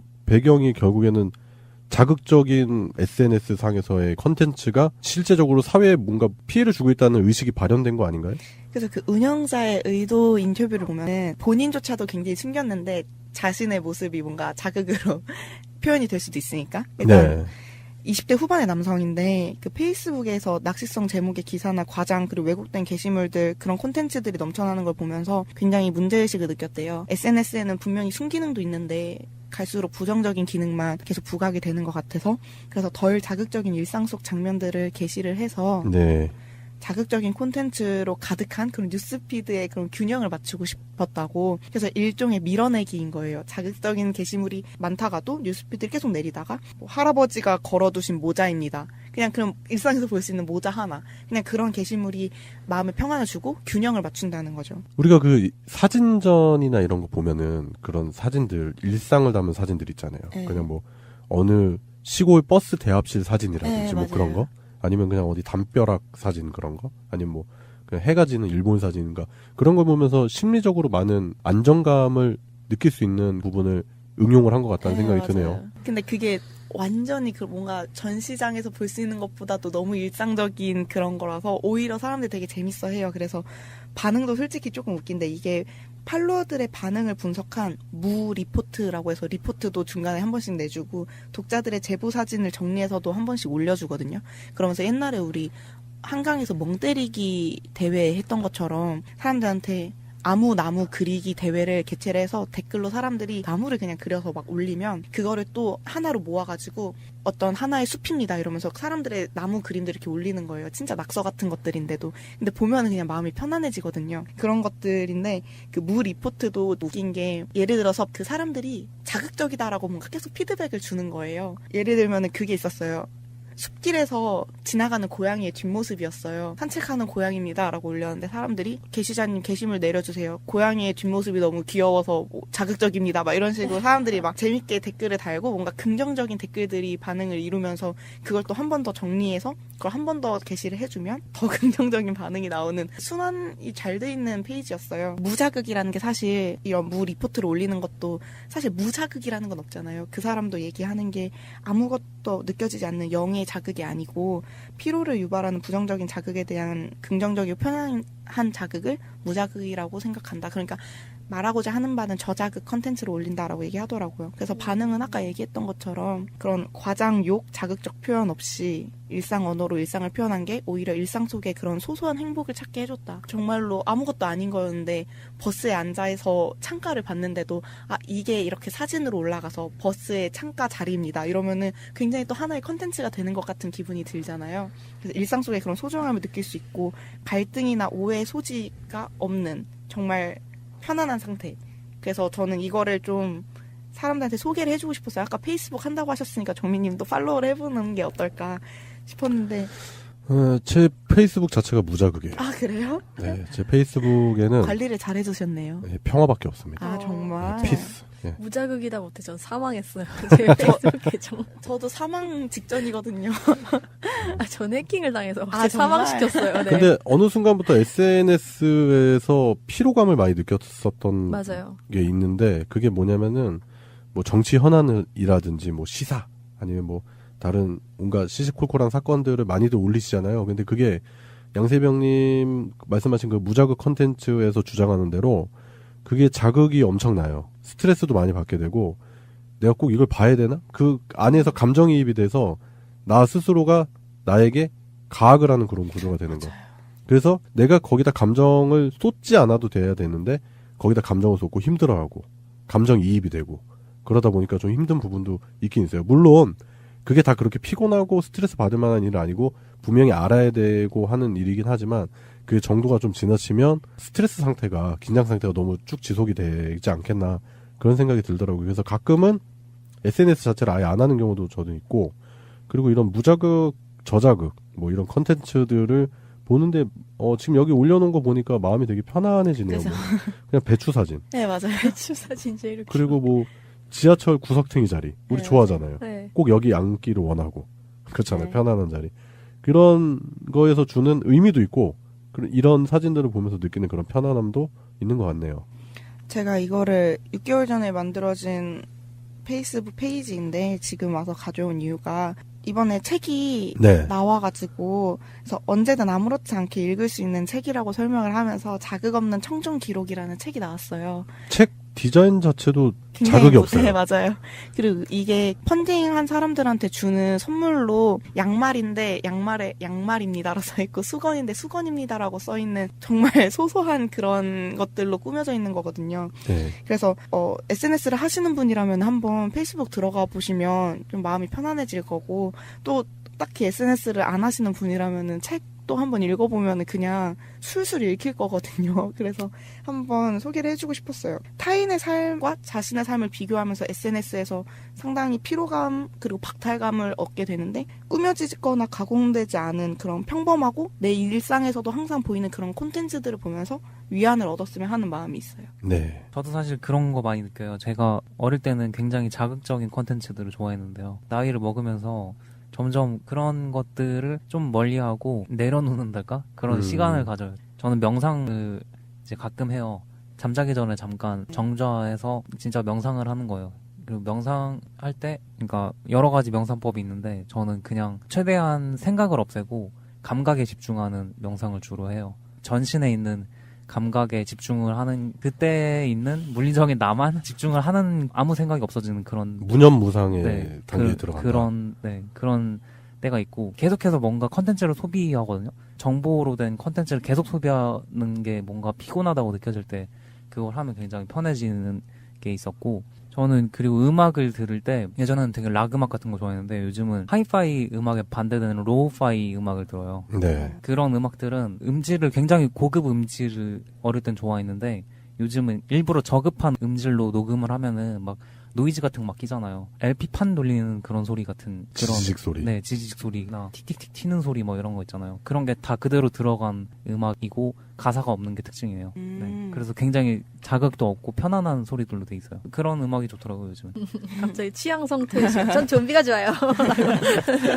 네, 이게 SNS를 사람들이 많이 하게 됐잖아요. 네. 스마트폰 보급되고 나서 더 심화된 것 같은데 그러면서 본인들이 스스로 스트레스 상태에 많이 들어간다 그런 생각도 많이 들고 그 불필요하게 너무 과중된 자극에 의해서 자극도 둔감해질 뿐더러 그 정신 건강 상태도 더 불어서 안 좋아지지 않나 그런 생각도 드네요. 그래서 무자극 컨텐츠 이런 부분들이 또 각광을 받는 시대가 되지 않았나 네. 그런 생각이 드네요. 일종의 반성의 개념이라고 접근을 하면 될 것 같고 그리고 이런 부분을 통해서 또한 힐링이 또 필요한 시대가 되지 않았나 그런 생각이 듭니다. 그래요. 양세병님이 준비하신 시사를 끝으로 새날 소유방송 104화는 여기까지 하겠습니다. 감사합니다. 감사합니다. 여기까지 합시다. 타이틀 음악, 디템포, 편집, 최정민. 그래서 이제 대통령 직무가 전지가 된 상태에서 이제 고건 국무총리가 대통령 권한을 대행을 하는 상황이었고 국민적인 여론은 정반대였다. 제가 기억이 나는 게 그때 당시에 이제 웹툰 이런 거 한창 나오고 있었을 텐데 뭐 강풀씨를 필두로 해가지고 그 웹툰 작가들이 대통령 탄핵소추안에 대한 그 부정적인 견해라든지 민심 그거를 웹툰 작품으로 많이 반영을 했었던 기억이 나요. 그래서 사람들이 분노했었던 지점이 뭐냐면 대통령 시작한 지 1년 됐는데 그리고 솔직히 따져보면은 그 전직 대통령들이라든지 그리고 나서 뭐 노무현 대통령 후에 지금 뭐 문재인 정부 전까지 그런 정황이 충분히 있었거든요. 대통령들이 직접적이거나 간접적으로 선거에 개입하려고 했었던 그런 정황들 그런 부분 때문에 시민분들이 많이 분노를 했는데 노무현 대통령 발언 하나 가지고 물고 뜯고 뭐 언론부터 해가지고 쌩 난리를 치는 거예요. 지금도 그렇게 상황은 나아지지 않았다고 보거든요. 그때 당시 이제 결국에는 국민 여론 자체가 왜 니들이 우리가 뽑은 대통령을 니들 멋대로 탄핵을 시키려고 하느냐. 우리의 생각은 그렇지 않다. 적극적으로 반영을 했었던 것 같아요. 그러다 보니 결국에는 헌법재판소에서 탄핵소추안이 기각이 됐죠. 한참 이제 중학교 다니고 있을 때인데 네. 단편적인 기억들은 몇 개 있어요. 굉장히 인상 깊게 근데 기억이 남는 게 미리 알려주신 건 아니지만은 이제 제가 존경하는 선생님들이 알고 보니까 정교조 선생님들이셨어요. 네. 근데 그분들이 정교조 활동을 하면서 사회적인 탄압을 많이 받으니까 그런 사회단체들도 이제 뭔가 열심히 일을 해야 되고 사회적인 운동을 많이 해야 되잖아요. 네. 근데 그런 것들을 학생들한테 알려주고 싶지 않으셨나 봐요. 네. 네. 그러니까 본인들이 정교조라는 것도 적극적으로 피력 안 하시고 사회적인 문제점들이 있는데도 물어봐도 제대로 안 알려주시더라고요. 나중에 크면은 너희가 생각을 해봐라 이렇게 얘기를 해주셔서 나중에 이제 생각을 해보니까 원래 교육자들은 그런 정치적 중립이 있어야 되잖아요. 맞아요. 교육자가 가져야 되는 정치적인 중립이 뭔지 그때 이제 몸소 배웠던 것 같아요. 작년에 우리가 또 촛불 전국을 통해서 대통령을 탄핵을 시켰잖아요. 잘못된 대통령에 대해서는 국민이 일어나서 탄핵을 시키는 거고 이때는 확실히 여론 자체가 그렇지 않았다. 그런 부분을 반대적인 모습을 보여주는 거죠. 지난 박근혜 씨 탄핵 때를 보면은 국민의 대다수가 탄핵이 옳다. 그렇게 적극적으로 찬성을 하고 입장 표명을 하고 촛불을 통해 표현을 했다고 생각을 하는데 노무현 대통령 탄핵 소추안 건 같은 경우는 국민 자체가 허용하지 않았다. 야당 의원들끼리 했죠, 거의. 그렇죠. 그냥 싫었던 거야. 그 사람들은. 맞아요. 그냥 노무현 대통령이란 사람 자체가 그리고 본인들이 가지고 있는 그런 기득권에 침범하는 것 자체가 싫었던 거예요. 그냥 싫었던 거고 그냥 탐탁지 않았던 거죠. 그러니까 조그만 빌미라도 잡히면 탄핵 운운하는 거고 최근에도 그런 일 있잖아요. 뭐 조원진이라든지 몇몇 그 의식 없는 인간들 현직 의원들이 문재인 대통령을 탄핵해야 된다고 그딴 소리 하는데 그 말 같지도 않은 소리. 너무 웃겨가지고. 예, 그러다가 이제 국민 여론의 줄바따를 맞게 됩니다. 그딴 소리는 하지 마시고 지금 보면은 그 문재인 정부가 그래도 잘 지켜지고 있다. 그래서 더욱더 그런 부분에 대해서 힘을 모아야 된다라는 생각이 들더라고요. 그때 그 노무현 대통령의 그 쓸쓸한 모습, 그 씁쓸한 모습이 많이 기억이 나더라고요. 그래요. 오늘의 첫 코너는 여기까지 하겠습니다. 오늘의 이슈. 예, 오늘의 이슈입니다. 오늘의 이슈 뭐 이 얘기를 안 할 수가 없죠. 예, 어제 홍준표, 이완구, 성완종 리스트 관련한 최종 판결이 결국에는 무죄로 판결이 났고요. 지금 그래서 여론 자체가 많이 안 좋죠. 2년 전 정치권을 굉장히 막 뒤흔들어 놨는데 결국 빈손으로 끝나게 되는. 뭐 김기춘까지도 나오고 리스트 자체에 올려져 있는 사람들이 네. 굉장히 한참 이제 힘을 가지고 있던 사람들이었죠. 네. 청와대에 들어가 있던 사람도 있었고 총리도 있고 막 이제 당선된 사람도 있었고 그런 사람들이 한 사람한테서 돈을 1억, 2억, 10만 달러 뭐 이렇게 받았다는 거가 귀추가 주목이 되는 일이었는데 아니나 다를까 이게 다 무죄로 난 이걸 보면서 처음에 가졌던 우리가 그 분노들이잖아요.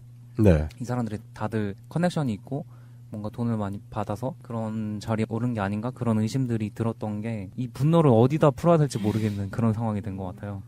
다들 그냥 반응들이 주변에서 그렇더라고요. 아니 저 사람들이 무죄면 죽은 성완종만 유죄냐. 그렇죠. 네. 그 성완종 리스트가 폭로가 되면서 어떻게 보면 정치권에서 아직도 횡행하고 있는 그런 정경유착의 그런 부분들, 그리고 당시에 권력 실세들이 다 연루가 돼 있었지만 결국에는 뭐 이런 식으로 흐지부지 끝나게 되는 상황을 보면서 소리 없이 요란 방송 새날 소유 방송 시작하겠습니다. 반갑습니다. 예, 오늘도 세 분 자리하셨습니다. 양세병님. 안녕하세요. 네, 송병호님. 안녕하십니까. 예, 이 작가님 나오셨습니다. 네, 안녕하세요. 예.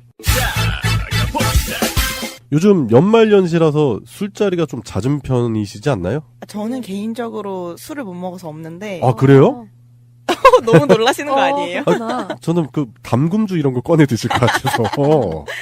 아니, 제가 술을 못해가지고, 네, 그런 자리가 저는 없어서 조금 외롭네요. 다들 친구들 보면 다들 놀러 다니더라고요. 아, 그래요? 요즘 뭐 다들 연말연시에 모임에 네, 맞아요. 많은 분들 모여가지고 또 좋은 자리 하다가 과음해가지고 막 다음날 일정에 막 지장 초래하고 그러잖아요. 송병훈 님이요?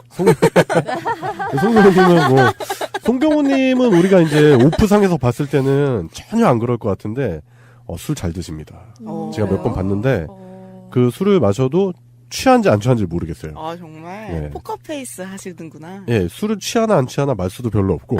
술을 안 마셔도 뭐가 좋은 건지 나쁜 건지 잘 모르는 얼굴이잖아요. 맞아. 네. 약간 항상 미소를 띠고. 저런 사람도 조심해야 돼. 맞아. 속을 모르겠는 얼굴. 네. 제도로서의 민주주의가 흔들리고 구타는 일은 이제 없습니다. 민주주의가 밥이고 밥이 민주주의가 되어야 합니다. 요즘 술 많이 드시죠? 많이 마시네요. 요즘. 네, 또 아무래도 비즈니스도 하시고 하니까. 재미있는 것 같아요. 아, 그래요? 네, 날 추울 때 술 마셔야 좀 몸도 뜨뜻해지고. 이 작가님도 술을 좀 하시죠? 네, 저는 좋아하는 편인데 네. 또 단술은 별로 안 좋아해서 아. 네, 음식점 가면 좀 마실 술이 별로 없어요. 저한테는 소주도 좀 너무 달게 느껴져서. 아, 그래요? 네. 네? 그러면 어떤 술을 드세요? 저는 안동소주 같은 거 되게 좋아해요. 아, 네. 그러니까 뒷맛도 쓴 술. 그냥 깔끔한 술. 아, 깔끔한. 네. 그 뭐 중국 술 이런 거 잘 네, 맞으실 것 같은데. 중국술, 안동소주 뭐 이런 거 좋아하고 보드카도 저번에 먹어봤는데 괜찮았고 위스키도 괜찮더라고요 나름대로. 멋있다. 그래서 멋있는 게 아니라 이제 너무 돈이 많이 들죠. 그러니까. 그래서 보통은 그냥 닥치고 참이슬 오리지널 맞고요.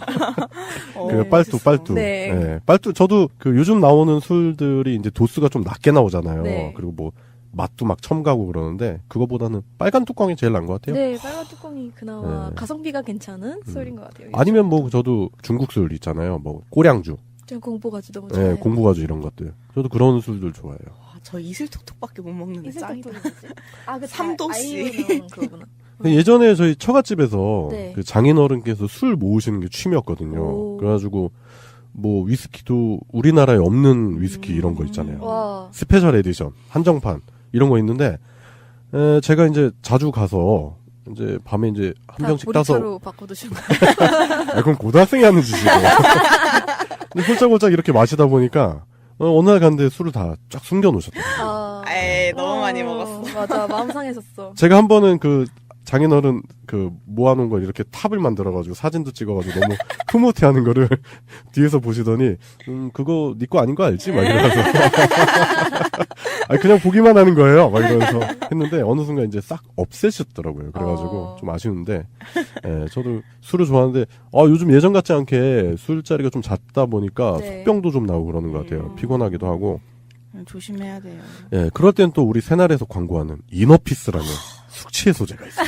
제가 먹어봤는데 진짜 효과 좋아요. 제가 왜냐면 술 먹고 숙면을 잘 못 취하는 타입인데 그거 먹고 나서 숙면 취하는 게 많이 도움이 되더라고요. 그래서 연말 연시에는 그런 건강 보조제의 도움도 받아야 되지 않겠나. 그럴 나이가 됐나. 뭐 이런 생각도 해봅니다. 예, 그래서 술 얘기로 시작을 했는데 연말 연시에 잦은 술자리 예, 다들 건강 잘 챙기시길 바라겠고요. 오늘도 소리 없이 요란하게 새날 소유 방송 본격적으로 시작해 보겠습니다. 예, 오늘의 첫 순서입니다. 그때 그 사건인데요. 예, 오늘 소유 방송이 104회예요. 104회. 그래서 2004년에 있었던 사건 하나를 얘기를 해볼 건데 일단은 2004년에 좀 안 좋은 일이었습니다. 노무현 대통령 탄핵소추 당시에 새천년 민주당이 탄핵 소추안을 제출했대요. 그리고 한나라당과 자유민주연합이 이에 동조해서 결국 찬성 193표, 반대 2표로 탄핵 소추안을 통과시켰다고 합니다. 네. 강하게 인식시키려고 하는 그런 포석이 있지 않았나. 그런 분석도 충분히 나올 만한 것 같아요. 그때 당시 약간 양동작전 비슷하게 보여진 게 한명수 전 총리 문제가 불거지면서 그걸 문제 삼아서 사실 그 안철수가 탈당을 했거든요. 맞아요. 그때 그랬죠. 네. 작전 비슷하게 당과 민주당 세력 자체를 이제 흠집내고 그때 당시 문재인 당대표도 이미지에 타격을 많이 받거든요. 그렇죠. 까마귀 날자 배 떨어졌죠, 뭐. 네. 그런 게 있었고 사실 이 성완종 리스트 이거 같은 경우에도 이걸 통해서 사실 홍준표가 지금 당 대표를 하고 있기 때문에 유죄를 받았을 때 가장 흠집 많이 날 곳은 사실 자유한국당인데 그 세력은 뭔가 비호해주는 듯한 그런 게 보이는 거죠. 네. 그래요. 결국 어제 무죄 판결로 다시금 친홍이라고 하더라고요. 그래서 홍준표 당대표를 중심으로 뭔가 자유당의 세력 구조가 단단해진다는 그런 정황적인 분석이 많이 나오고 그리고 실제로 뭐 그 무죄 선고 이후에 기자회견에서 홍준표 대표의 그 의기양양한 모습 때문에 많은 분들이 지금 분노를 금치 못하고 있는데 그래요. 뭐 이런 식으로 해서 자신들만의 카르텔을 공고하게 다진다는 거 뭐 그쪽들의 전략일 수도 있겠지만 국민 여론은 계속 정반대로 갈 것이다. 그래서 결국엔 또 심판의 날이 오지 않을까 그런 생각이 듭니다. 자꾸 이런 부분들에 대한 의혹 불신이 커지고 그리고 홍준표 같은 자가 자꾸 그런 의기양양한 모습 보이는 것 자체가 그 국민들의 분노를 더욱더 자아내지 않나 그런 생각이 들어요. 네, 그리고 오늘 23일날 홍준표가 그 SNS에다가 직접 글을 올렸는데 그래요? 세월호 참사를 이용해 정권을 잡은 세력들이 라면서 세월호보다 더 잘못 대응해서 사태를 키운 그 제천 참사가 어떻게 책임지고 수습할 건지 내가 지켜보겠다 이런 글을 올렸어요. 뭔 개. 잠깐 우리끼리 한 1분 동안 서로 자유롭게 욕하는 시간 좀 가질까요? 아이고 뭐 제천 그 화재 사건을 들먹이면서 낮은 인식격으로 또 이용해 먹으려는 류여해나 잘 단속을 하시지. 그렇죠. 뭘 세월호를 또 들먹이시면서 그런 말을 하시는지 모르겠네요. 그래요. 지금 그 류여해 인형 들고 와가지고 나 팽당했다고 막 울먹울먹 하는데 그래도 한때 같이 이렇게 정치적 뜻을 같이 했던 사람인데 좀 위로를 해주고 그러셔야지. 뭐 무지 인형이라도 사주든가. 그러니까 야당의 수준을 딱 보여주는 거죠. 또 세월호 사건. 세월호 사건 또 들고 나와가지고 세월호 사건으로 정권을 잡았다는 그런 개 망발을 하고 앉았는 그런 당대표. 정상적인 정당이라고 볼 수도 없는 거고 그 당을 대표하는 사람의 의식 수준이 결국 그거밖에 안 된다. 이제 욕하기도 아까워요. 좀. 그러니까요. 네. 세월호 사건을 자꾸 정치적으로 이용하려고 하는 그런 모습이 보이는 거죠. 화재 사건 자체도 지금 그 정치적으로 이용하는 거가 이제 문제인 거잖아요. 그렇죠. 네, 그 아예 언론이랑 포털 방송이 다 좌파들밖에 없고 SNS에도 문바들밖에 없다 이러면서 저 깜짝 놀랐어요. 그냥 막 써놨어요 글을. 막 써놨어요? 네, 진짜 그냥 막 찔러놔가지고. 뭐 거의 뭐 SNS를 보면 그 사람의 수준을 알 수 있는데 그냥 배설 수준. 그 최근에 또 일본에 가서 그 굴욕적인 모습. 의자 사이즈, 의자 높이 때문에 또 문제가 됐었는데 그런 모습들 보여주는 사람이 결국에는 그 뭐 문재인 대통령이 뭐 중국 가서 뭐 굴욕적인 외교 뭐 아련을 했다는 듯한 그런 말을 했지만 정작 본인이 일본에 가서 아련을 하듯이 굽신굽신. 허리도 이만큼 숙이고. 원래 약자한테 강하고 강자한테 약한 전형적인 그쪽 부류의 사람들의 모습을 보여주는 사람. 그 사람이 현재 야당의 당대표입니다. 그 사람이 홍준표입니다. 우리가 엘리트라고 생각하는 그 사람들이 알고 보면 다 친일 경찰 노덕술의 후예 뭐 이런 거잖아요. 그렇죠. 그러네요. 그런 거기 때문에 사실 다 엮여 있는 거잖아요. 노덕술 뭐 하팔라 다 그런 사람들의 원료 아니겠습니까? 박정희도 빼놓을 수 없지. 무섭게가 그렇게 귀여워했던 박정희도. 네. 저희 정신적 고향 일본에 왔습니다. 뭐 이러면서 형님이라고 모시겠습니다. 90도로 인사를 하고 대통령인데 쪼다 같은 모습을 보여줬죠. 그 뭐 이제 역사적으로 다 나오는 사실들이고 그런 걸 볼 때 현재 야당들의 그런 역사적인 의식의 결여도 심각한 문제다 그런 생각이 되고 그런 사람들이 뭘 보수예요 보수 아닙니다. 그런 사람들은 진정한 보수는 진짜 우리나라의 그 민족적 자긍심과 그리고 기존 질서를 이렇게 잘 지켜나가려고 하는 거지 이 사람들은 그냥 매국이야 매국 단체입니다. 매국 단체. 저는 그렇게 규정해도 지나치지 않다 그런 생각을 합니다. 꼭 알아야 할 어제의 뉴스. 2011년 회계연도 다스의 감사보고서입니다. 136억 8천만 원을 회수해 영업외 수익에 반영했다고 돼 있습니다. BBK 김경준 씨에게 받아낸 돈입니다. 당시 이명박 전 대통령은 현직에 있었을 때입니다. BBK 주가 조작 사건의 피해자들은 지난 10월 이 전 대통령이 외교부와 청와대를 동원해 자금을 회수해갔다며 직권남용 혐의로 검찰에 고발했습니다. 당시 미국 법원은 김경준 씨의 동결된 스위스 계좌 재산이 다스가 아닌 옵셔널 캐피탈에 우선 지급돼야 한다고 판단했습니다. 하지만 MB정부가 관여해 140억 원을 먼저 받아갔다는 겁니다. 직권남용 혐의의 공소시효는 7년이어서 일반인이라면 내년 2월까지 수사가 이뤄져 재판에 넘겨져야 합니다. 하지만 검찰은 이 전 대통령의 직권남용 혐의는 2020년까지 수사가 가능하다고 이미 판단한 걸로 확인됐습니다. 현직 때 발생한 사안이기 때문입니다.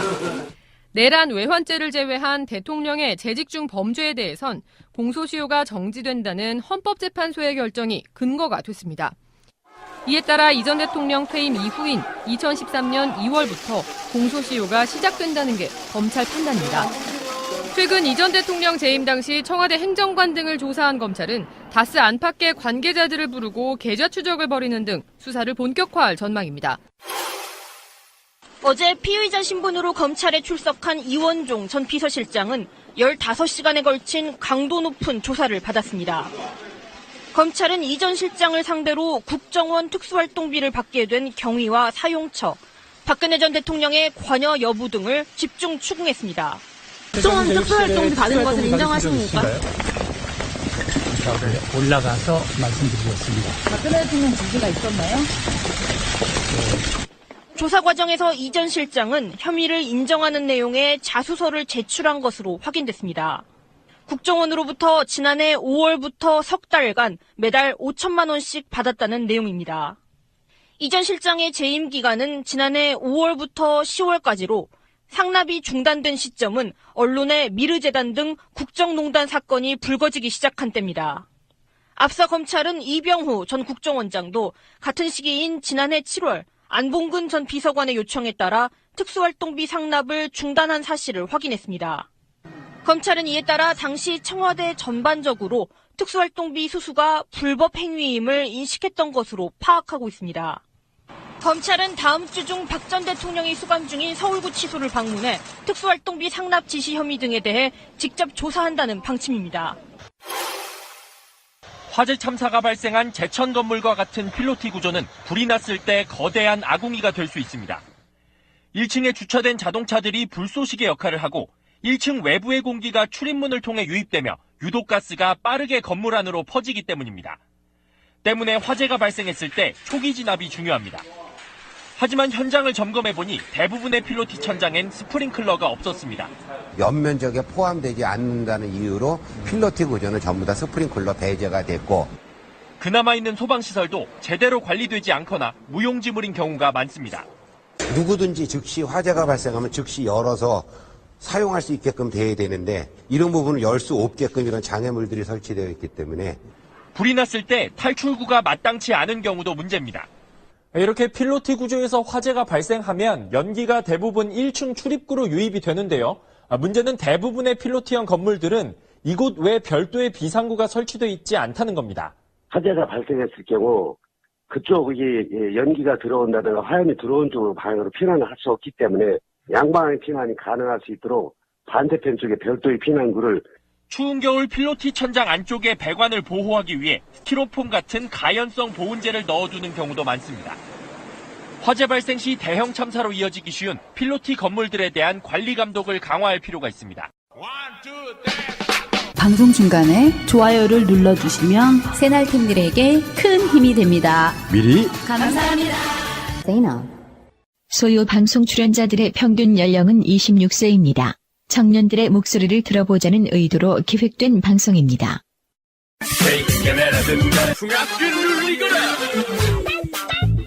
국민 대다수 여론이 안 좋죠. 그리고 이게 좀 애매한 게 증거가 뭐 불명확하다. 뭐 이런 식의 그 대법원 판단이 있었는데 그렇게 따진다면 예전에 그 뭐 노무현 대통령 관련한 그런 수사에서 뭐 부인이 뇌물을 받았는데 남편이 모른다는 게 상식적인 일이냐.